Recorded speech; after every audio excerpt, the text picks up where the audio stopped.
दोस्तों, भारतीय जनता पार्टी के नेता निशिकांत दुबे ने ये दावा किया है कि एक समय देश के अंदर ऐसा आने वाला है कि जो राहुल गांधी जिस तरह की बयानबाजी और षड्यंत्र करने की कोशिश कर रहे हैं, जिस दिन राहुल गांधी की सच्चाई देश के युवाओं को पता चलेगी तो ये देश का युवा यानी जैन जी इनको सड़कों पे खदेड़ेगा, इनको यहां से भगाएगा। ये दावा निशिकांत दुबे ने एक एक्स पर पोस्ट के जरिए किया है और निशिकांत दुबे का कहना है, राहुल गांधी जी, मैं भी जैन जी को सड़कों पर लाना चाहता हूं। यही जैन जी इटली के आपके परिवार से संपत्ति का कब्र खोदेगा। जब आपने सब कुछ दान कर दिया है तो हर महीने बैंकॉक, कोलंबिया, कंबोडिया, वियतनाम में आप क्यों और कैसे किसके खर्चे पर जाते हैं? यही जैन जी अब आपको भारत से खदेड़ेगा।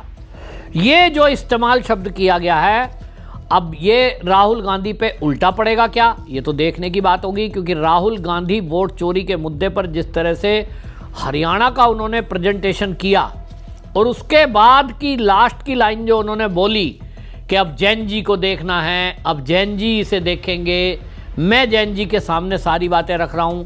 उसके बाद प्रियंका गांधी वाड्रा का एक वीडियो वायरल हुआ जिसमें वो जैन जी को सड़कों पे आने का आह्वान कर रही है।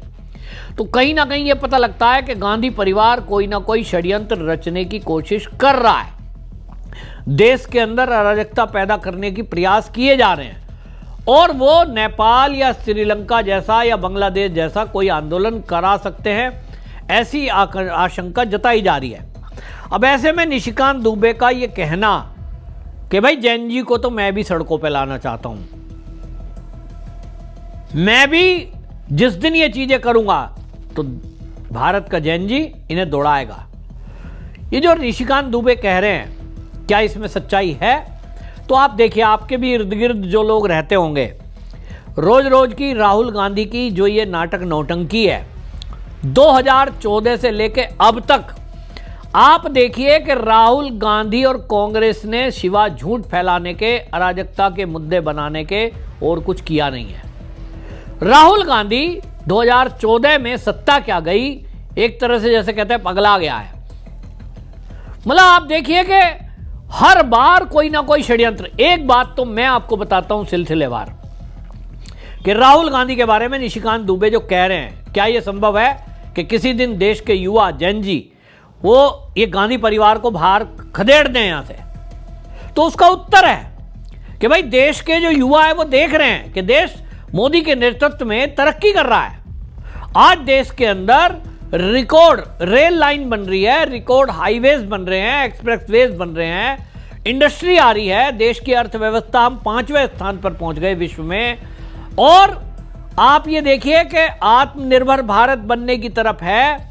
ऐसे में अगर इस स्पीड को कोई रोक देगा तो वो कांग्रेस है।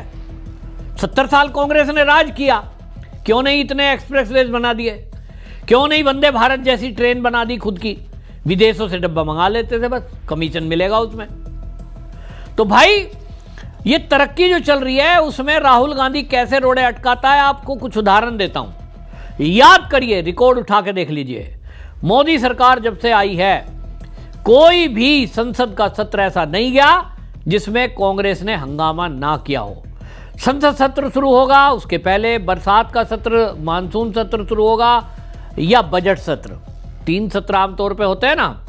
इन सत्रों को आप देखेंगे कोई ना कोई एक ऐसा फर्जी मुद्दा लेके आते हैं जिसके बाद उसके नाम पे हंगामा करते हैं। 2014 से आज तक 11 साल हो गए, 11 साल में एक भी सीट जो संसद का सत्र है वो ऐसा नहीं बीता जिसमें कांग्रेस ने हंगामा ना किया हो, देश के टैक्स पेयर का करोड़ों रुपए बर्बाद ना किया हो। झूठ लाएंगे, झूठ फैलाएंगे, नतीजा बाद में कुछ निकलता नहीं, क्योंकि इन लोगों का कुछ होता नहीं।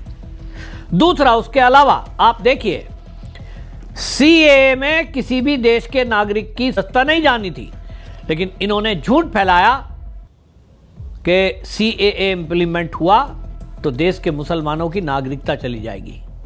ये झूठ फैलाया।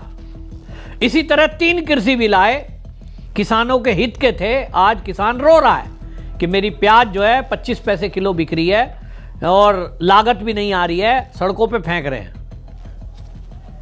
मोदी ने ये 3 बिल लाए थे कि इंडस्ट्री मतलब फैक्ट्री वाले, बड़े मॉल वाले, इनको किसान डायरेक्ट बेच सके, अपने आप भंडार कर सके, इस तरह की चीजें बना रहे थे। इन्होंने कहा 3 कृषि बिल आए तो अडानी अंबानी किसानों की जमीन ले लेंगे। क्या ये सच्चाई थी? उत्तर है नहीं, लेकिन इन्होंने आंदोलन कराया। धारा 370 हटाने में देश का हित था, लेकिन कांग्रेस और राहुल गांधी ने इस पर हंगामा किया। और ठीक इसी तरह SIR की बात है, पूरे देश से ये मांग आ रही है। अभी हरियाणा में जो प्रेजेंटेशन राहुल गांधी ने की और वोट चोरी बताया, पलवल के मैं उस व्यक्ति के खुद के इंटरव्यू सुन रहा था जिनके ऊपर आरोप लगाया गया कि 151 मकान नंबर पर पूरा 500 वोट बनी है। तो जब ABP का पत्रकार पहुंचा तो उस व्यक्ति ने बताया कि देखो भाई, जब ये कॉलोनी बनी थी तो नगर पालिका की तरफ से मकान नंबर अलॉट नहीं हुए थे, और किस्सा 1990 का है। 1990 में हरियाणा में कांग्रेस की सरकार थी, केंद्र में भी कांग्रेस की सरकार थी। यहां वेरिफिकेशन होना था, वोट बननी थी, लोगों के वोट तो बने, लेकिन मकान नंबर 151 डाल दिया गया क्योंकि मकान कोई अलॉट था ही नहीं नंबर। अब एक ही मकान पर 500 वोट बनी, अब 500 के बच्चे भी पैदा हो गए, फिर उनके भी बच्चे हो गए, अब तीसरी पीढ़ी चल रही है, 25 साल हो गया भाई। तो आज राहुल गांधी प्रेजेंटेशन करके मोदी पर और वर्तमान चुनाव आयुक्त पर सवाल उठा रहा है। किसी को पता नहीं ना 90 में क्या हुआ, लेकिन इनको पता नहीं है कि आज फैक्ट चेक हो जाता है। लेकिन राहुल गांधी को जो झूठ फैलाना था वो तो फैला दिया ना। इनकी IT सेल पूरा झूठ बोल रही है। वोट चोरी हमने पकड़ ली है, हाइड्रोजन बम छोड़ दिया है, मुद्दा ये है। तो राहुल गांधी जो कर रहा है, लोग जब एनालिसिस करेंगे, मेरी वीडियो है ये आप वायरल करेंगे, मेरी वीडियो को आप शेयर करेंगे, लोगों को पता चलेगा कि आखिर में यार राहुल गांधी वाकई में क्या 11 साल से पिछले हर सत्र में, आप सोचिए साल के 3 सत्र कैसे बर्बाद करते हैं। कभी हिंडनबर्ग की रिपोर्ट पर हल्ला कर देंगे, कभी ये कहेंगे LIC और SBI डूब रहा है, कभी ये संसद का सत्र नहीं चलने देंगे कि राफेल में घोटाला हुआ है, कभी ये संसद नहीं चलने देंगे कि नोटबंदी मोदी ने कर दी, देश को बर्बाद कर दिया। कोई ना कोई मुद्दा लाना है, संसद को नहीं चलने देना है। अरबों रुपए का नुकसान अभी तक राहुल गांधी के इन झूठ के कारण, संसद सत्र ना चलने के कारण हो सका है। दुनिया में भारत बदनाम हो रहा है। आज EVM पर सवाल उठाया, कई सत्र इन्होंने EVM के नाम पे बर्बाद कर दिए कि EVM हैक की जाती है, मोदी जी EVM हैक करके सरकार बनाते हैं। जब सुप्रीम कोर्ट में केस गया और सुप्रीम कोर्ट ने चुनौती दी तो अब EVM का मुद्दा बंद कर दिया, अब और मुद्दे उठा के लाएंगे। तो अब EVM हैक नहीं कर रहे हैं, अब कह रहे हैं वोट चोरी हो रहा है। वोट चोरी पे भी अब फैक्ट चेक हो गया कि जो राहुल गांधी ने बोला वो झूठ है, वोट तो चोरी हुई ही नहीं। जो वो ब्राजील की मॉडल का फोटो दिखा रहा है वो फोटो जरूर लगा है, लेकिन जिनका नाम पता उस आधार कार्ड और वोटर लिस्ट में है वो वोट डाल रहे हैं। महिलाओं ने बयान दिया है मीडिया में, यानी एक भी वोट चोरी नहीं हुई, लेकिन इनको अराजकता फैलानी है झूठ बोलकर। तो कुल मिलाकर राहुल गांधी की पोल पट्टी खुल रही है। तो अब अजीत डोवाल आपने सुना होगा पिछले दिनों हमारे देश के NS से, उन्होंने भी ये कहा था कि राहुल गांधी जिन मुद्दों को उठा रहे हैं वो मुद्दे विनाशकारी मुद्दे हैं। सोचिए NSA ने इस तरह की टिप्पणी की थी राहुल गांधी पर। उन्होंने कहा कि ये जिस तरह की बातें कर रहे हैं ये सब शत्रुतापूर्ण प्रचार है, विश्वसनीयता का दुष्प्रचार है, और ये जिस तरह की बातें कर रहे हैं न्यायपालिका, रक्षा बल और कैग चुनावी प्रभार जो है, इन सब के खिलाफ जो बोल रहे हैं यह बहुत विनाशकारी होगा। राष्ट्रीय संस्थानों की छवि की रक्षा के लिए सरकार द्वारा धारणा प्रबंधन और जागरूकता बढ़ाने के प्रयास की आवश्यकता है, ये NSA ने एक प्रोग्राम में कहा था। तो राहुल गांधी पर सवाल उठता है कि क्या राहुल गांधी देश में ये जो कर रहे हैं उसमें देशवासियों के दिमाग में गुस्सा है?